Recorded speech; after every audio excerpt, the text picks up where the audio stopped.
What's going on, Soul Quest fam?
What's going on, Soul Quest family? God bless you and thank you for being here. I just want to make a quick announcement. We're about to get into our Soul Quest session 9, the soul's destiny. But I want to say to you, the Lord has pushed us and really through the growth of this experience to move towards a podcast that's going to delve into the issues of culture, the issues of what's trending in our time, as well as putting that in conversation with the Word of God.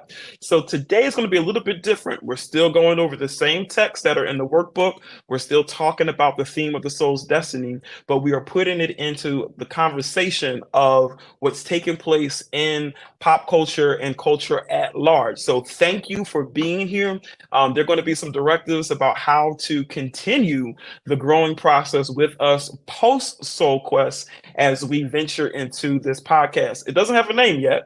So we're still working on that, but hopefully by the time this airs or by next week, we will have a name pinned down for the podcast, and we're so excited. So the countdown video, the last one is about to go on right after I jump out of this space for just 1 minute, and then we're going to delve into this topic of the soul's destiny, putting that into conversation with Sha'Carri Richardson, as well as the issue of substance abuse. All right, substances. So it's a loaded conversation, but I believe it's going to be fruitful. Thank you for being here, and make sure you stick with us until the end of the hour.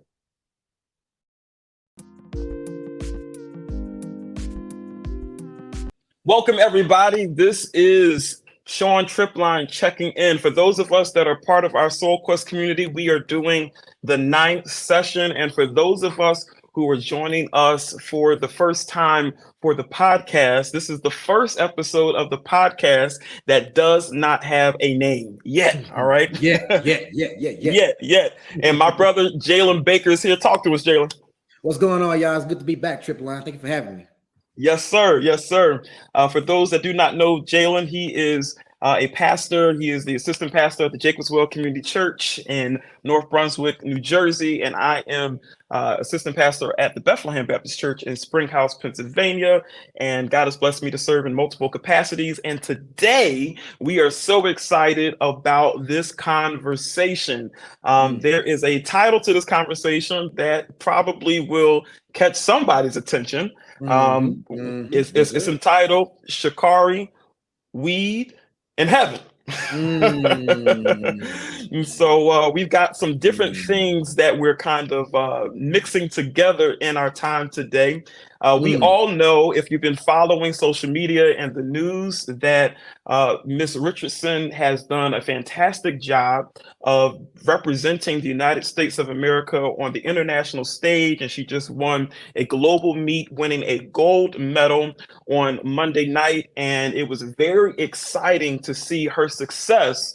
But not just the fact that she won. If you know anything about her story, you know that 2 years ago, she was also poised to do wonderful things in the 2020 Summer Olympics, which were held in mhm, 2021. But upon her being preparing for that particular Olympic meet, she tested positive for marijuana and then was suspended for the duration of that Olympic gathering. So she did not have an opportunity to join the U.S. team in that particular meet. So we mm. see that 2 years later, Miss Richardson is back and she is in action, and she came from behind and took the goal, represented for her country, represented for herself, and it was tremendous. Did you catch that, Jalen? What did you see in terms of that the news coverage on that particular meet? It was good. It was good. You know, Triple Line, if I may, I want to back up a little bit. So when we go back to 2 years ago, a part of the blowback from that story, if you remember, Trip, is that there was uproar. There was uproar around that because the reason why Sha'Carri smoked weed was Hmm. because she found out that her biological mother had died a week before. Yep. So she was coping and grieving with that death, and people were enraged because it became this thing of like, how can, particularly in this conversation, Black women grieve the deaths of their mothers in a very public way?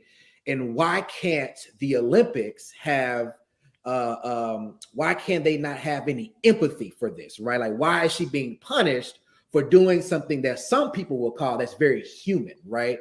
Obviously, the conversation around marijuana is very complex. It's very, very nuanced, right? But that was the uproar 2 years ago, and now we find ourselves here. And another interesting thing about that too, Trip Line, is that Sha'Carri took full responsibility, right? She was like, Yep. She "I did. messed She did. up. I broke the rules. I should be suspended. However, you don't have a right to tell me how I should cope." Right. So it Mm. was like a backhanded, accountability in that way, right? So I don't think she regretted anything, but she did take full responsibility. And it was really cool to see the sister come up and represent her country. And I would say, man, that I've loved, like, she showed a big level of maturity back then, and it's cool to see where that maturity has brought her till now, right? Like Yeah. Yeah. she worked out, she went in because when she came back about a year ago, bro, she was getting blasted. She was getting, like run out the gym or run off the track. She wasn't winning at all, right? So this has been like a real true comeback story. She didn't just come back beating people, she was still grieving, right? So it's been cool to see her grieve well, I guess you can say, and to really come back from where she was, man. It's been a really cool thing to see. Yeah, it's been really dope. And I was going to bring that up a little bit later, but I do think you're absolutely right to Interesting. just put that in Mm, the forefront right in the beginning. That, it's one thing, I think it's an exercise right here to say, someone was found with, marijuana cannabis in their system and just leaving it black and mm-hmm, white. And it's another mm-hmm. thing to look at the context Yeah. and understand the context. Now, that is really going to be our opportunity, in this conversation to engage what is happening both in the world, but then also how do we deepen ourselves to better understand that context to be more helpful in terms of processing that in a Mm. positive way. Yeah. So, for those that have been with us, and you've been a part of Soul Quest, and now we're pivoting towards this podcast that does not have a name yet, but it will very soon. By the time this is out in the world, it will have a name. When we think about the study that we've been having on the soul, in the first session of that study, we number one defined the soul as the inner life. We just defined the soul as our essential selves, everything else. But there's one particular text that I think I want to just jump right in from the first session that I think is really relevant as we think about Sha'Carri and what took place in her case. Now, that is going to be Matthew chapter 16, verse 26. Here it is. Mm-hmm. For what will it profit them if they gain the whole world but forfeit their life? Or what will they give in return for their life? This is Synoptic Gospel. Mark chapter 8, verse 36 also has a portion of this. It says, for what will it profit them to gain the whole world and forfeit their life? Now, of course, the KJV and other versions say the soul.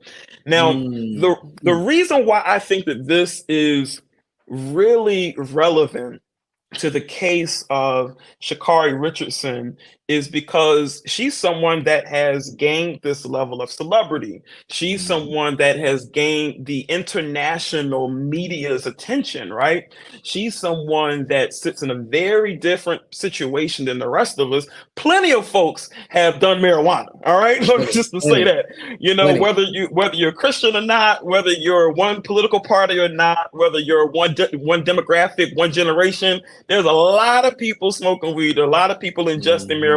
It is not something that's new. In the state of Pennsylvania, where I am, in the state of New Jersey, where you are, it is legal under certain circumstances. So, but we could just address that elephant right from the beginning, right? And different people have different takes on that.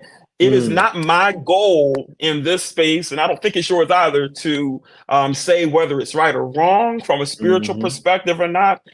Today, I think the focus is really wrestling with the context, and you've already opened us up to that, Jay, when you said that she was not merely smoking marijuana or ingesting marijuana in some way, but she was coping with the loss of her mother, which is unthinkable, right? And when you put it in the context, it's like, okay, now I understand that there's more to this story than what perhaps the media will emphasize, right? So this text, what does it profit someone to gain the whole world and lose a soul? What does it have to do with her? Now, I'm going to read this quote that she gave after this most recent victory on Monday night. This is what she says. I'm not worried about the world anymore. I've seen the world be my friend. I've seen the world turn on me. At the end of the day, I've always been with me. God has always been with me. So being on this scale now, it's my time, she said. It's always been my time, but now it's my time to actually do it for myself. All right. So now, Jay, I'm gonna ask you about the elements that I see. I'm just tell you what I see, and you let me know if you agree with the correlation, the analogy. So when we look at Matthew, of course, we see the issue of worldly gain. We see the results of worldly pursuit. What does it profit a man to gain the whole world but lose your life or your soul? Now, what I see is she's saying, I'm not worried about the world, meaning that she's gained that attention.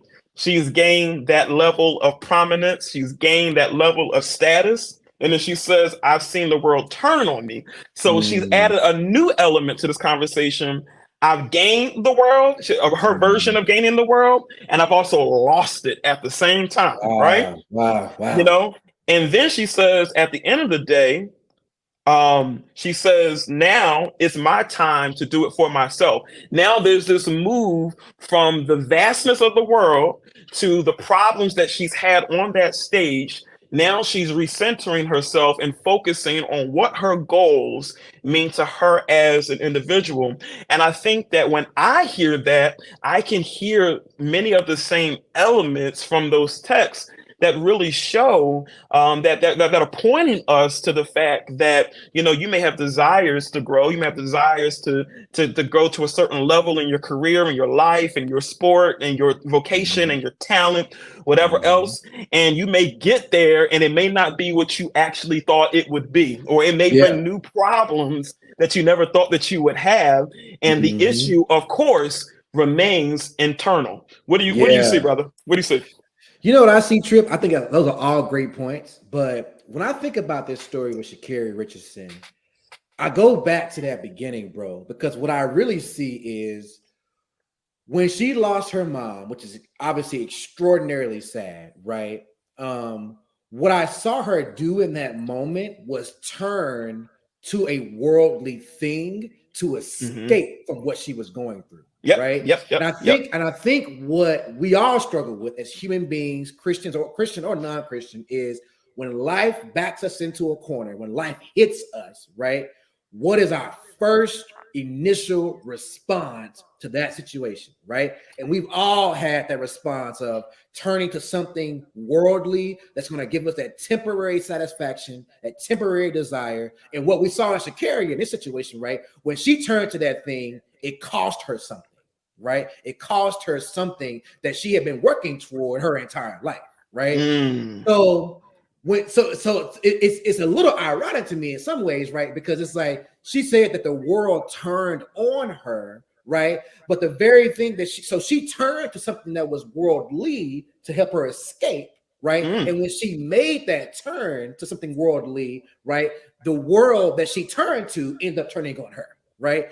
And I think that when we do those kind of things, right, like when we don't center, right, our spiritual souls and trying to really and trying to really escape, right? Like when we don't say, Lord, when we don't say, okay, so how can I center my soul and nurturing it and satisfying it and nourishing it, right? In this moment of tragedy or in this moment of deep grief, how can I take care of my soul right now rather than taking care of my flesh right now? Right. I think Mm. those were the options she was presented with. It's an option that we're all presented with. And more, and we're being 100% honest, all of us have chosen that flesh. All of us have chosen that temporary satisfaction. Sha'Carri Right. did, right? And it cost her, right? In a very deeply worldly sense. And that's something that I'm thinking about as when I turn to this text. Like, what profit will it gain you, right? To gain the world, even in that moment, right? You're gonna gain the world's definition of pleasure by smoking this weed. What will that gain you in the long run? Truly, what will that gain you in the long run? And I think that's what I think about when I think about how she's reading that. It's really interesting. Yeah, so without getting into, you know, too much as it pertains to cannabis, weed, marijuana, whatever you want to call it, Whatever we want to with call whatever, but without getting too deep into it, it is unfortunate that, you made a statement that we all have been in that situation, it. Yeah, yeah. and if you want to look at it from the spiritual lens of Jesus replacements, that's what one term that my youth pastor said, when I Mhm. was growing up, Jesus replacements. Um, when we think about that issue, for me, it's unfortunate that it really comes down to how you see the replacement, Mm. because the world turning on her the way that she feels it and sees it is based off of people just disagree with and I would say, is it that people disagreed for the most part? Was the backlash because she smoked the weed or ingested the weed, or was the backlash because of the moment that she found herself in? Was it because she went to that, coping mechanism, which having a coping mechanism in a situation, completely understandable from a human point Mhm. of view. Mhm. But really, a lot of people seeing right past all of that context really have the position of judge, because you got the 2020 Summer Olympics that you're about to compete in. You Mhm. got, all of this. You get the world is your oyster, right? Yeah, yeah. And because of that reality, it became problematic to see her go through that with so much at stake. Now, if I were to kind of push this a little bit forward, because I think we could spend time there. If I were to push this forward, I want to say that it really does make me to question the way that I see those worldly gains that you kind of mentioned, Mhm. the way that I see Hmm. the vision of success, because it really shows that you can be someone with all that going on, and life can happen at any moment. You can Mhm. be someone at the brink of major success. You could be someone that has experienced major success, and that does not change the reality that life is hard. And if you don't have anything that is centering you, anything Mhm. that is stabilizing you, it doesn't matter who you are. When life happens and life is going life, when that Mhm. happens, what is your foundation, and how do you get Mhm. through that? Do you Mhm. have the people around you that Yeah. can speak to you in a positive way, people that can speak to you in a spiritual way, people that Mhm. can give you fortification, in life's hard seasons. So that's something that I think that when we think about celebrities, we just think that, oh, if I had that, I'd be all right. Oh, if I achieved that, I'll be all right. No, life seems to be very similar to the rest of us broke people. Yeah, that's right. That's right. That's right. That's right. It makes you think about Simone Biles, right? In her Mm, last Olympic run. So obviously, she ended up dropping out of the Olympics because she was just having mental health struggles, right? Which is really, really deep.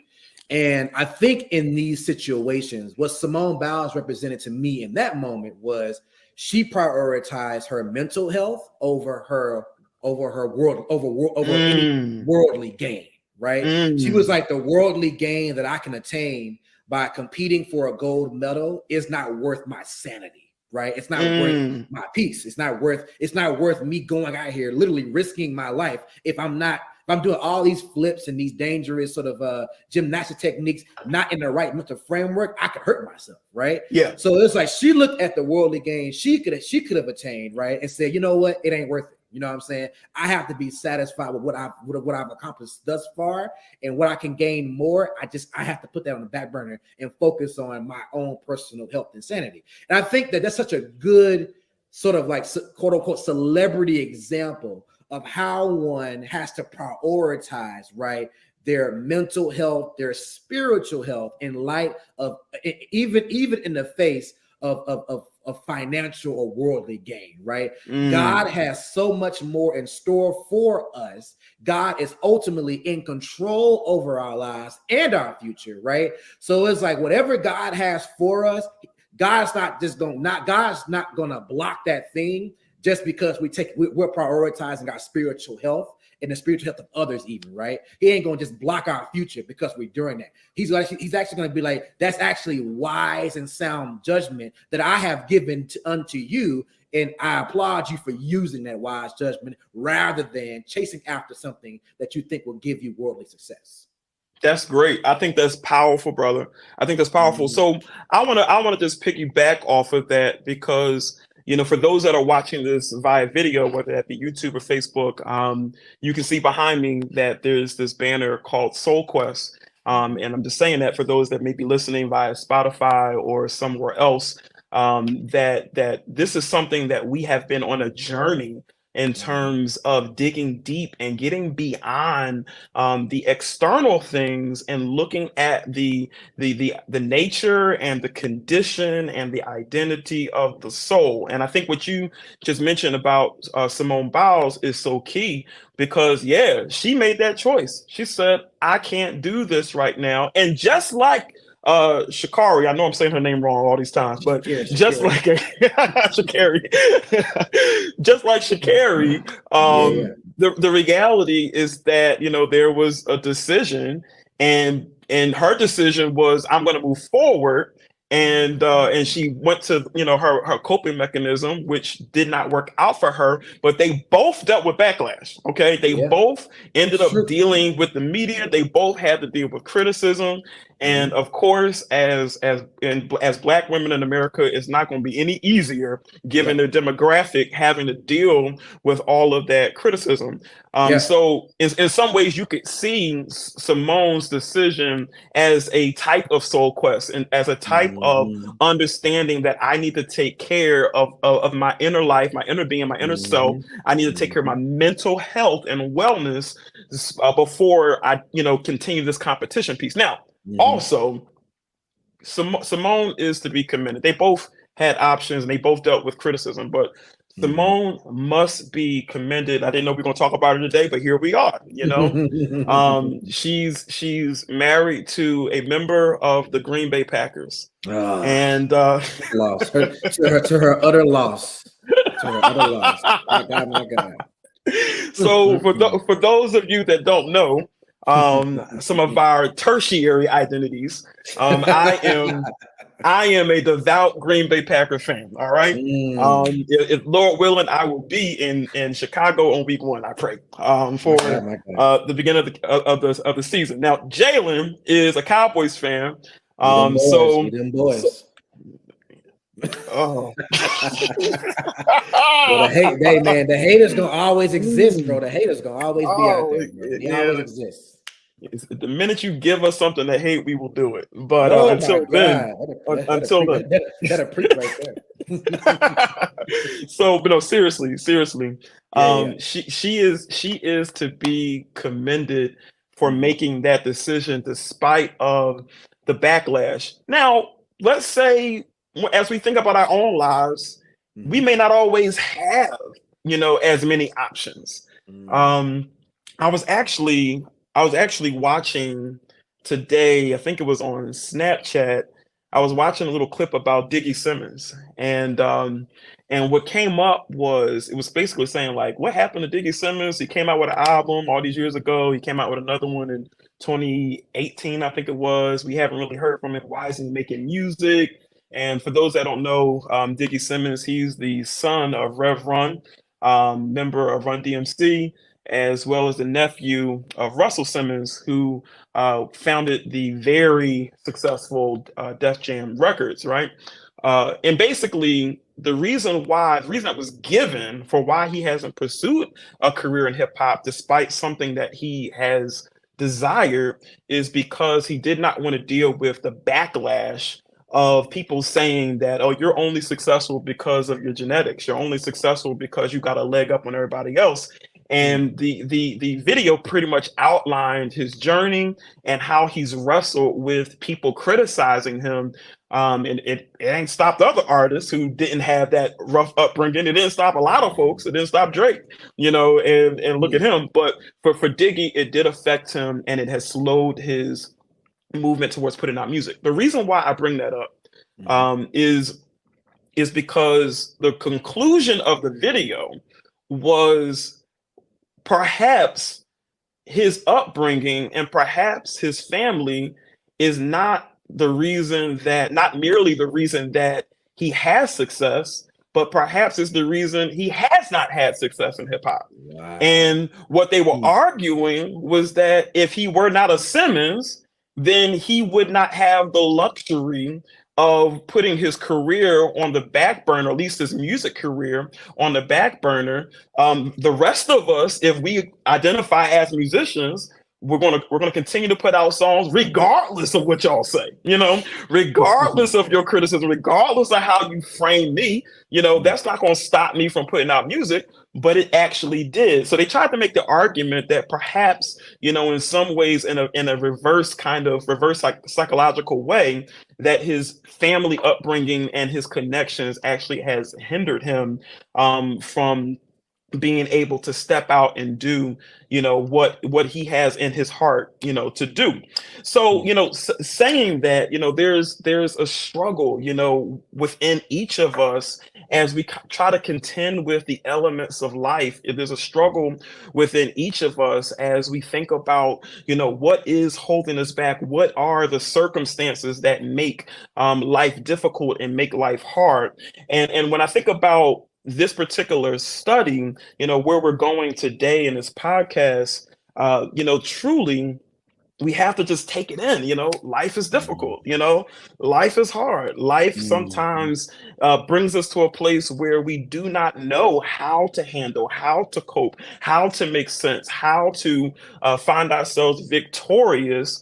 And I think that when we think about the issue of marijuana, when we think about various coping mechanisms, we have to contend with how do you cope? Mhm. How are you dealing? Like, how are you making it? I Mhm. mean, talk to me, brother. Like, what comes to you in terms of this issue of having to cope and finding peace, in life? Yeah, I think this is a very important issue. I mean, I think I've been dealing with this really on a personal level this week, right? Like things have been really frustrating and difficult on a few jobs on a few jobs that I have right now. I work multiple jobs, and it's come to my attention that this week I was thinking about, so what can I do just to take my mind off of what's going on at work, right? What can I do to take my mind off of it, right? Let me play Madden, let me watch TV, what is it? What is it, right?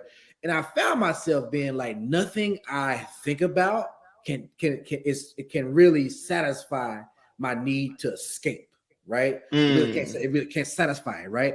So then, I've been brought to this low place. And usually at this time, when you've been brought to this low place, that's when your soul cries out and says, I need help. What mm, everything that I'm doing ain't working. And I was brought to this place where literally the only thing I said I haven't tried yet was pray. I literally said, I haven't prayed. wow. So let me Wow. pray. And I literally prayed and I just voiced my concerns. Like it reminded me of Psalm 142 when David was like, I cry out to the Lord. I love what he says, I pour out my complaints to him. Yeah, yeah. And I was like, Lord, I'm about to pour it all out. I'm about to pour it I'm out. about to pour it out.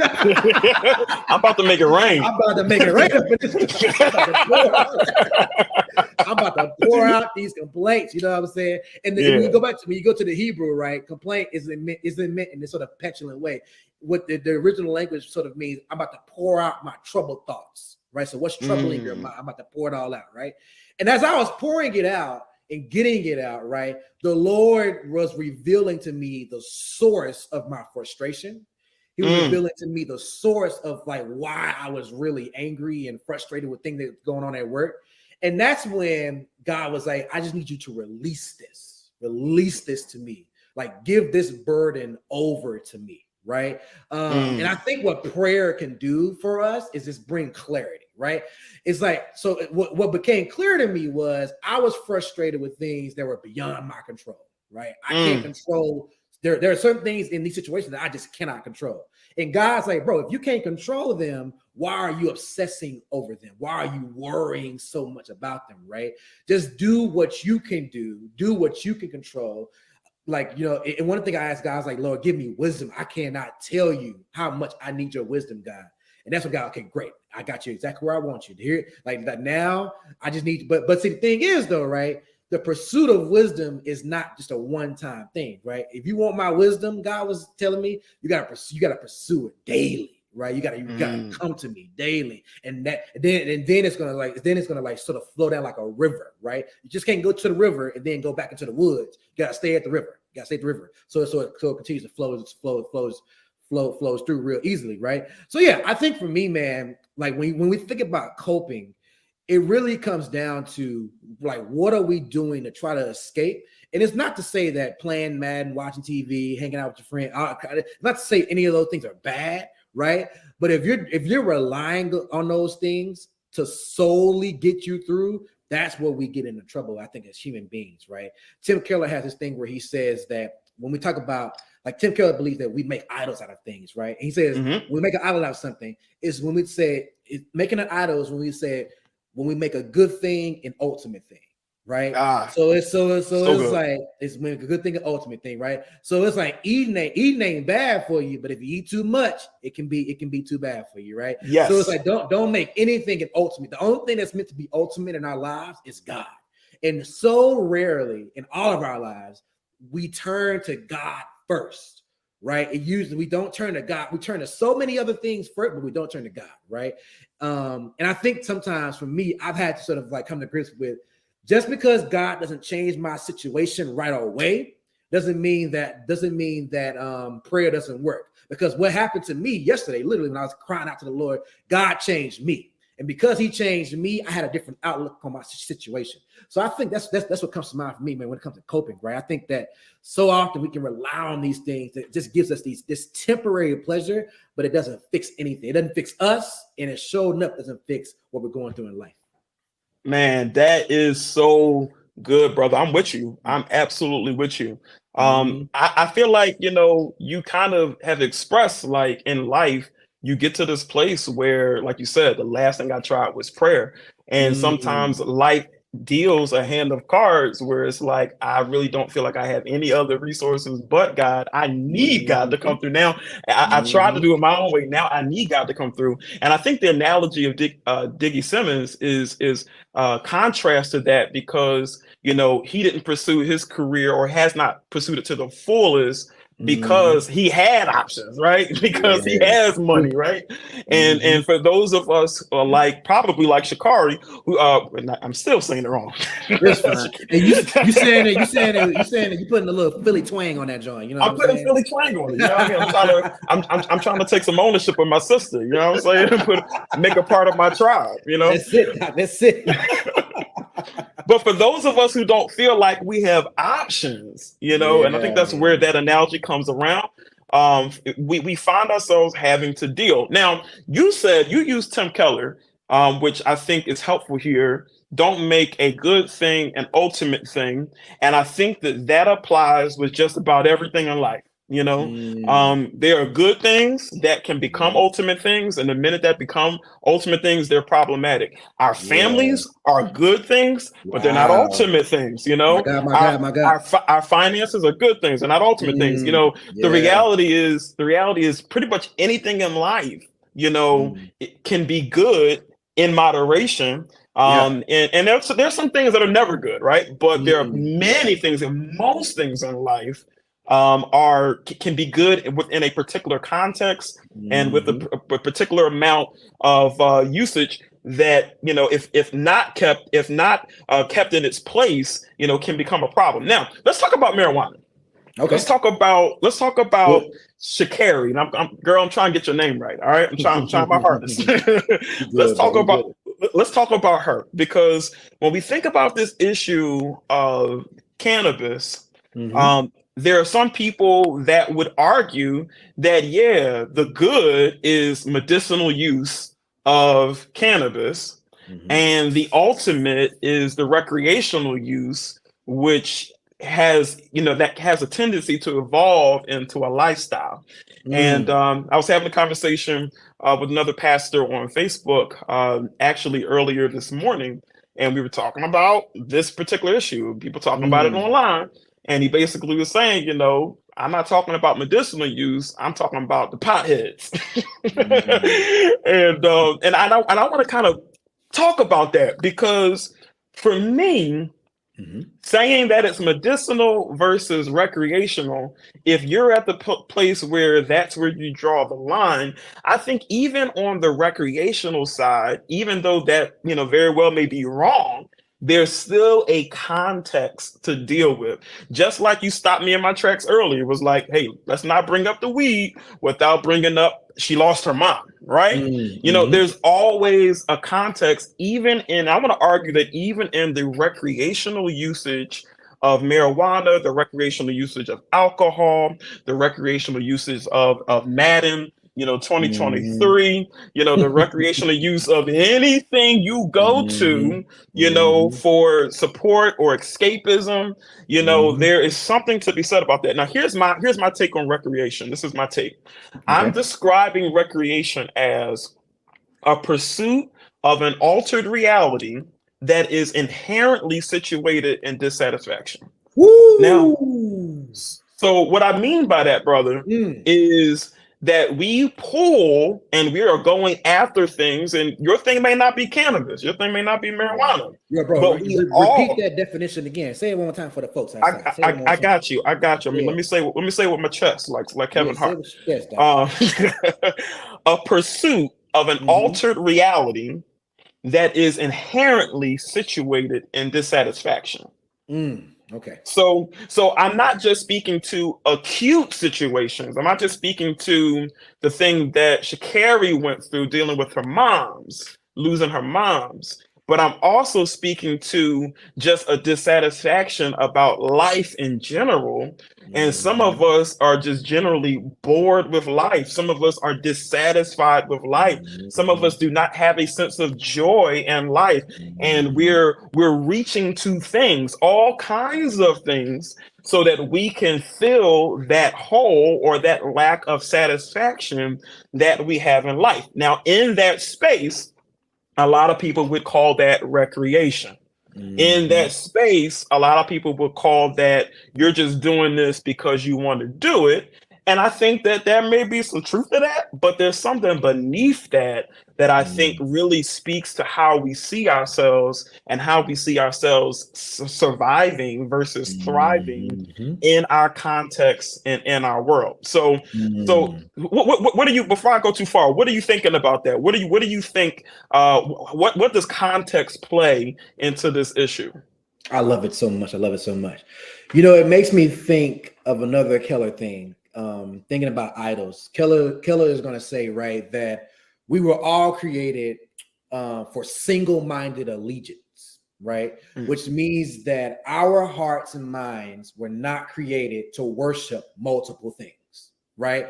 Our ultimate means of satisfaction was only meant to be provided by our creator and by our savior, by our sustainer, and by our redeemer, right? At the moment we go outside of that bounds, that's where we're going to get into that dissatisfaction that you're talking about, right? And I love that so much too, because I think one of the fundamental questions of the gospels and the ministry of Jesus, right, is I think Jesus is going to ask us all the question fundamentally, are you satisfied? mm, Are you satisfied? Right. Next question I think he would be is whatever your answer is, what is your definition of satisfaction? Right. What is your mm, definition of satisfaction? Right. And then once and Jesus he's having this dialogue with, and at the end of the day, Jesus is going to say, I, as the ultimate end of creation, I, as God manifested in the flesh, have the true notions and definitions of satisfaction. And if you follow my teachings and my way, I promise you, you will ultimately be satisfied. Now, he's not saying you ain't gonna go through nothing. He ain't yep. saying you're not gonna go through any trials. He ain't saying life, he ain't saying your life gonna be easy, but in the midst of it all, there is a spiritual component to satisfaction that I can only bring and offer. And without me, you can't have that. Right. Yep. So I love that. I love your definition of the recreational. I think it really is getting to the root and just the fundamental nature of what the gospels and what the teaching and ministry of Jesus is getting at. Right. So I love it, bro. I love it. That is so good. That is so good. And for those that have been following, the series that we did before this, leading up to this podcast, and this in some ways has morphed into a podcast. In session 2, we delved deep into this idea of divine restlessness. And I think you mentioned Psalm 42, I believe earlier. 142, Um, 142. you mentioned 142. Okay, Yeah. so in Psalm 42, since we in Mm-hmm. Psalms today, Uh-huh. it speaks to this issue of divine restlessness. And really, the connection to 142 is they're both dealing with complaints. They're both lamenting, right? They're both grieved, Yeah, And in yeah, yeah, 40 and yeah. in 42, he says, "As the deer pants for the water brook, so my soul longs for you." But when you read the rest of that chapter, this brother is not doing well. The sons of Korah, Mm-hmm. it's not a good situation, and he's pointing to how people are ridiculing me, people are calling me out my name, people are treating me, people are looking at me. I look like a fool. I look crazy out here. and I'm supposed to be following you, Lord. Where are you? I need you. I need to have the reassurance of your presence in my life. And I think that when we think about that issue of divine restlessness, it kind of connects to your point that God created us, and there's something in the software of our souls that is longing for God. Only God can fill that area of our lives, and we reach the other stuff, because that's the human thing to do, right? That's the human thing to do. That's the rebellious thing to do, to try to figure it out on our own terms. But truly, God is the owner. He's the creator. He has the owner's manual. He is the one that we need to go to. Now, going back to recreation, this issue of recreation, which basically says that in general, not just in the medicinal way, but in general, there's this inclination to think that now is not enough, that my present condition is not enough. I'm dissatisfied. I need to go a little higher. I need to binge something, whether that be Netflix or whether that be Popeyes. You know what I mean? Like the only reason I've laughed is because I've been there, Doc. You know what? I ain't gonna tell too much of my business. You know what I mean? I'm a pastor, but I'm also a confessional Christian. Yeah, right. I'm a sinner saved by grace, Doc. Tell the truth, man. Tell the truth. I've been there. I've had a binge or two in my day. You know what I'm saying? That's right. And I'm gonna leave it there. You know what I mean? So I don't know if it's Netflix. I don't know for you. It might be Popeyes. I don't know for you. It might be a number of things. But the reality is, we all have been there in one season or another. And I think the scriptures that we intended, now we've gone all over, the ones that we intended to talk about today really speak to this as it speaks to the issue of eternity and destiny and heaven. And that text is 2 Corinthians 5:8. It says this: yes, we do have confidence, and we would rather be away from the body and at home with the Lord. Now, what I am getting in that 2 Corinthians, that whole book is about reconciliation, reconciling us back to God, reconciling us one to another. Truly, when we think about this speaking to us being at home with the Lord, that is something that we can really put into conversation with this issue of mental health, with this issue of wellness. The reason that we often fail so dramatically when we think about those binges and we think about how we misfire and go to things that we should not go to is that we're trying to make this life perfect. And we're trying to make this go the way we want it to go. But this verse is an indication that we probably need to change the way we even think about this life.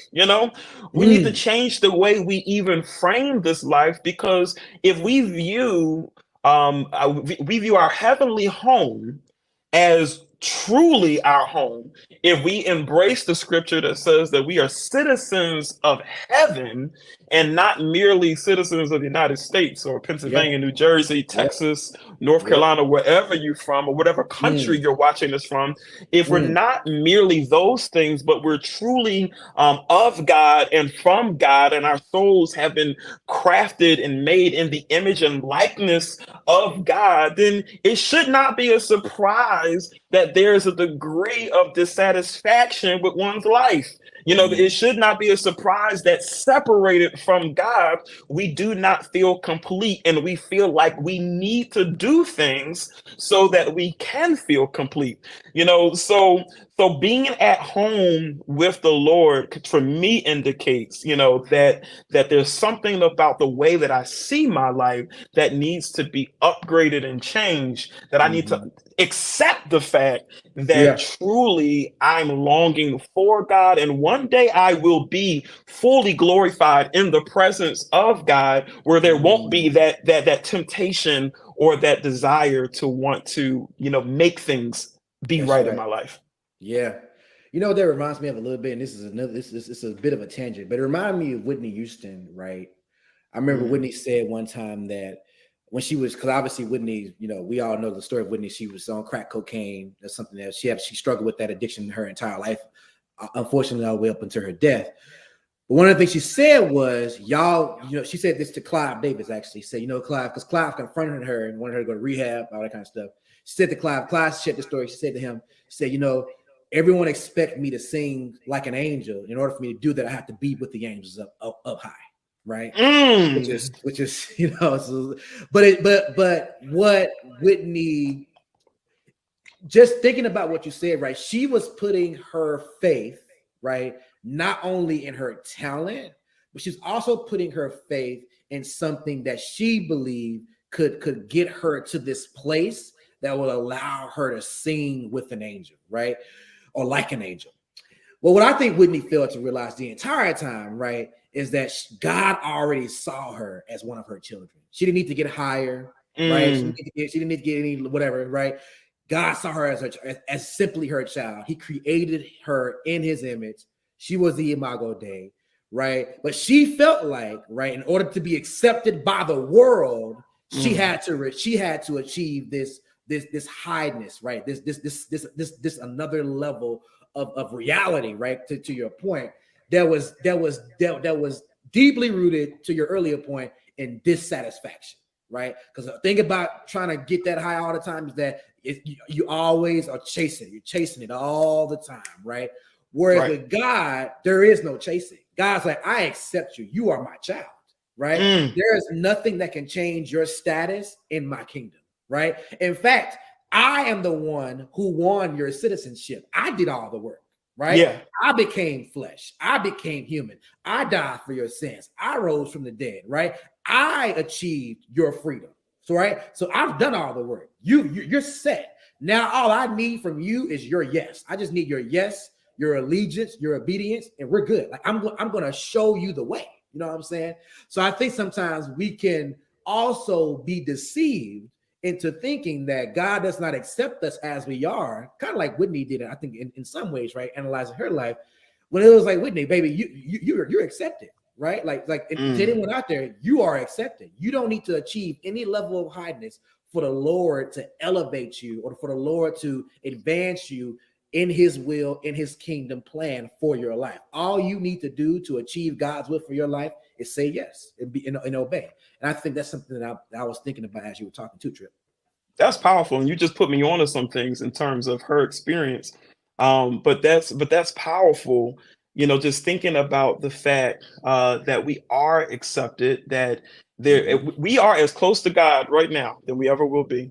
You know, and it's not based upon our actions, it's not based upon our performance, but it's based on the fact that Jesus is our mediator and he's worked it out. You know, there's an old Yes, gospel song that yes. says, while you're trying to figure it out, God's He already worked already it he out. already worked it out. That he already worked it out. You tiring yourself out, You tire yourself out. You running know in what I circles mean? for no reason when he For no already reason. fixed it. He already fixed it, you know? Already fixed it. Wow. That is so powerful for us to kind of wrap our heads around. But also I'm gonna add to your point, in terms of where we wrestle with that personally, there is suffering in this life.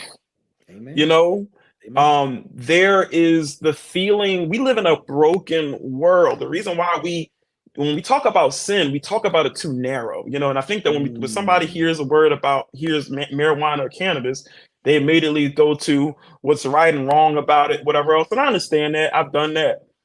But truly, the bigger issue is the brokenness that we see in sin. That's Sin is good. not just an action, but it's also a state. You know, Woo! it's not just something that we have done with our members, but it's also a condition in which we are dealing with. We are dealing with the state and condition of sin, the state and condition of brokenness, and we act that out in various ways. You know, but so there's a component of the broken world that we live in that we have to kind of in some ways just understand that there's always going to be something wrong. You know, there's Yeah. always going to be Woo! something incomplete. Man, There's always, until we get back to heaven, like there's that's always good. going to be something. In Revelations 21:3 and 4, it says this. And I heard a loud voice from the throne saying, see, the home of God is among mortals. He will dwell with them. They will be his peoples, and God himself will be with them. He Mm, will wipe every tear from their eyes. mm, Death will be no more. yes, Lord. Mourning and crying and pain will be no more. For the Mm, first things have passed away. Somebody mm. slap your neighbor and say, first things. First things, Pastor. First things, man. Right now, First we're things, in the y'all. first things. We're in the Yeah, first things. yeah. This is the first thing. So I'm glad, Mm, that when I think about my life, this ain't the end. yeah. That's good, Now is man. not forever. This is yet the Mm. first things. We're Praise walking through the God. Praise first things, God. and Yeah. we can look forward to one day he's going to wipe every tear from my eye. So that lets me know Mm. that there are going to be some tears, there's going to be Mhm. some suffering, Yes, it there's going to is. be some hardness, Yeah. there's going to be the reality of pain, mourning, and crying. Mm. But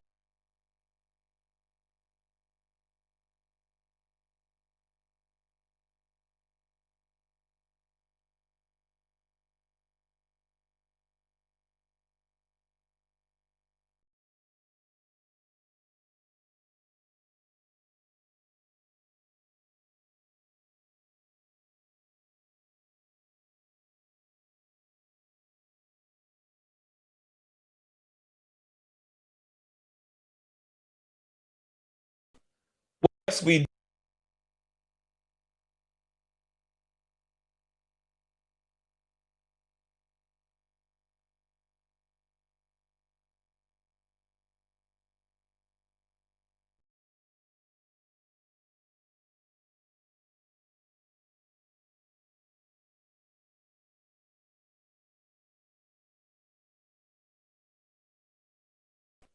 what's going on, North Yeah. Carolina? So much. I think that, I mean, as I listen to you talk, I think that it really is such a, it really is, I would say, a weakness in the life, especially of the American church, right? In a very capitalistic sort of culture, right? Where we are compelled every single day by our culture to want to pursue happiness right now, right? Mm, Like we are compelled and we are convinced almost that our happiness, our heaven is right now on this earth, and and if you pull yourself up by your bootstraps, if you work really hard, you can achieve the American dream and live your wildest dream, your wildest yep, happiness, right? We're sold that, I feel like, yep, every single day by our culture, right? And that yep. is just not a heavenly perspective, right? Mm, That is not a heavenly mindset. And I you just think made you somebody point. mad. Oh my God, I know. Hey, try Jesus, don't try me. You know what I'm saying? That part, yeah. Love that part. Hey man, don't do that. Hey man. You know, we're gonna leave it there. But I think that because we don't have that heavenly mindset, right? That can lead us astray. And I think Jesus, even though I just make that joke, Jesus really does want us to try him. You know what I'm saying? Like Mm, literally, Jesus is like, I really do want you to try it my way. Don't try it the American way. Don't try it your culture's way, right? Because ultimately your culture is going to get it wrong.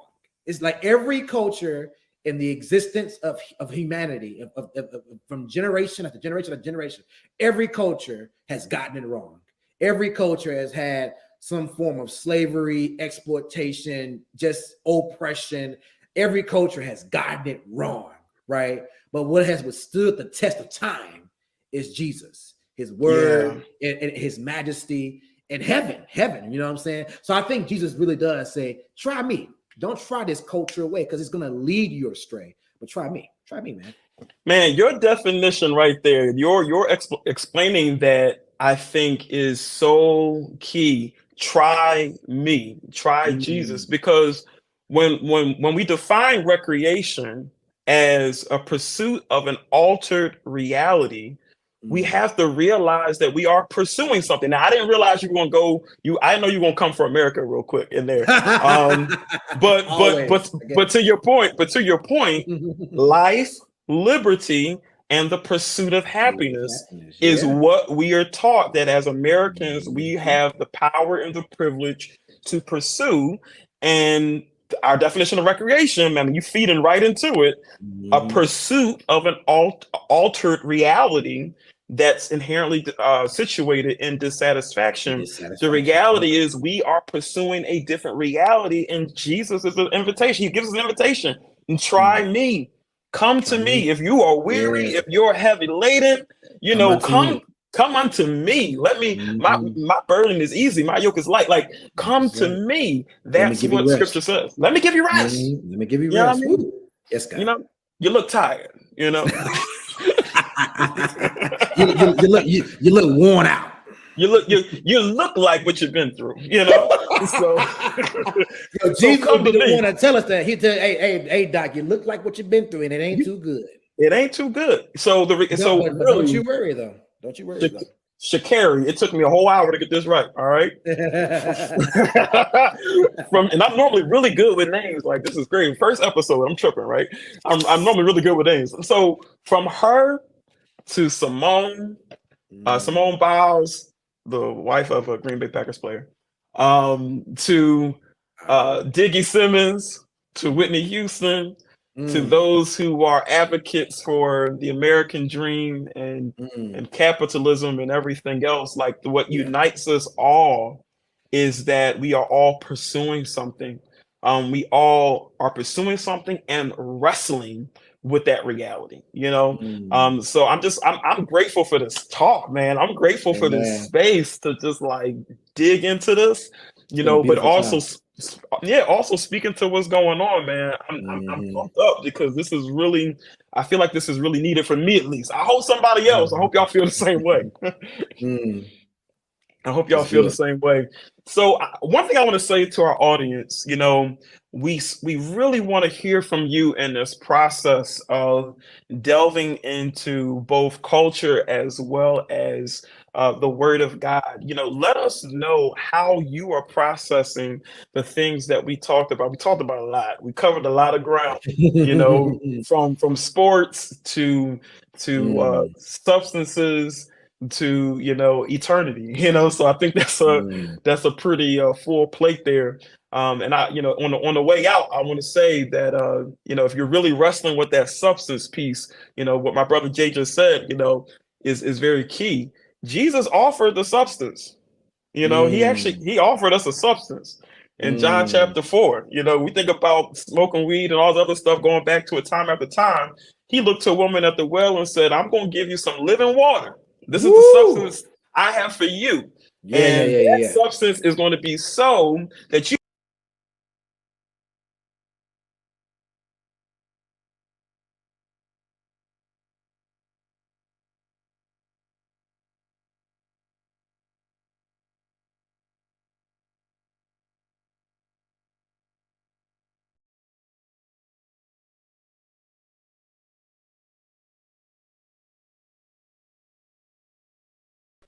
What's going on?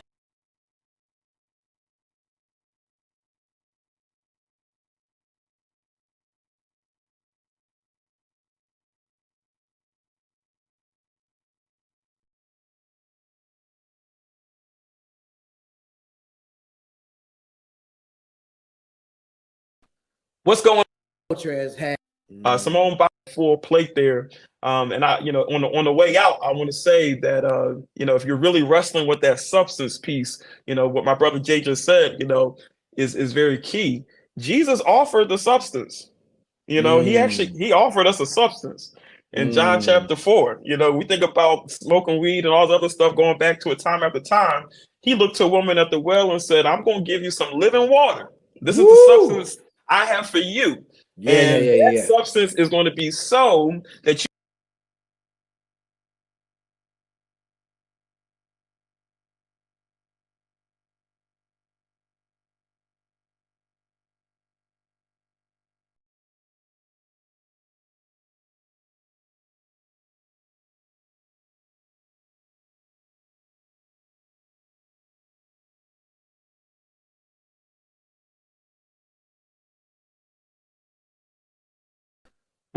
It really Process. Come said. see a man. All right, so we need a call to action. The call to action is if you're listening to this podcast, you need to tell somebody, come see a man. All right. Come And see a after man. you Yeah, and yeah, after yeah. you do that, after we name this podcast, you let them folks come see this podcast. All right. That's it, Doc. That's it, Doc. Yes, sir. You know Subscribe to what I mean? this joint. Subscribe. Right. Subscribe. Make sure you like this Follow. video. Yes, sir. Make Yes, sure sir. you share this video. Make sure you follow us. Follow us on YouTube. Follow us on Spotify. Follow us on Apple Podcasts. Wherever you are tuning in to this podcast, make sure you are tuning into the videos that are to come. We're going to be here every single week. That is our desire, to be in this space with you. We're going to build upon each and every one. And of course, this is the first episode. We're just getting started. All right. We're just getting started. So looking forward to this journey, brother Jay. Thank you so much for being here, man. Fun, Chip. Anytime, y'all. Anytime. Let's go. All right, let's do this. All right, so everybody, thank you for tuning in. We will see you next week. This upcoming week, we will be in the virtual space on Wednesday, and then in the following weeks, we'll be in the virtual space on Thursdays. More details are coming. Make sure you stay tuned to all of the things that will be undergirding this venture. Thank you for being here. We love y'all, and until next time, we will see you. Have a good one, y'all. See you later. Soul Quest family, that concludes this experience today, but I did not want to hop off without going back to our workbook. Our workbook is how we are tracking our progress going through this series. And these last 2 weeks, we're still going to be in this workbook. Question number 1, reflect on John 3:16. We didn't talk about it explicitly in our conversation, but it is something that is very relevant as we think about eternal life. How does the promise of eternal life impact your understanding of your soul's destiny? Question number 2, read 2 Corinthians 5:8. What does it mean to be absent from the body and present with the Lord? How does this truth shape your perspective of your soul's destiny? And then finally, question number 3, meditate on Revelation 21:3 and 4. How does a description of a new heaven and a new earth bring comfort and hope regarding your soul's eternal destiny? I am so excited to reflect upon this. I'm going to make some time to make sure that I'm reflecting upon this, and I pray that you do the same as well. Because you were here for Soul Quest, you already have a heads up. You already have a head start on what we're going to be looking at this Movement Monday. Monday night, we have our fellowship at 5:30. The doors open. Dinner starts at 5:45, as well as our service at 7 o'clock. It isn't a long service, but it's an impactful service. And truly, this will be the kickoff of this podcast. Now, by then, the podcast will have a name. Make sure you are here for this kickoff Monday as we are kicking off all that God is planning for us in the days, weeks, months to come. It's going to be a powerful experience. We're here. Movement Monday is 712 Penland Pike in Springhouse, PA. If you've never been with us, this is the day that you want to be with us, because all of this will be culminating and coming together at that time, and it truly will be a blessing. You and your family and your friends will be blessed. Invite someone out to be with us on Movement Monday on Monday, August the 28th at 5:45 is when dinner will start. Doors will open at 5:30. I can't wait to see you. I can't wait to see faces that have been away and on vacation throughout the summer. We're back, and we're going to be back in action. We're going to be back doing what God has called us to do. Looking forward to seeing you then. Be blessed, be safe, and take care.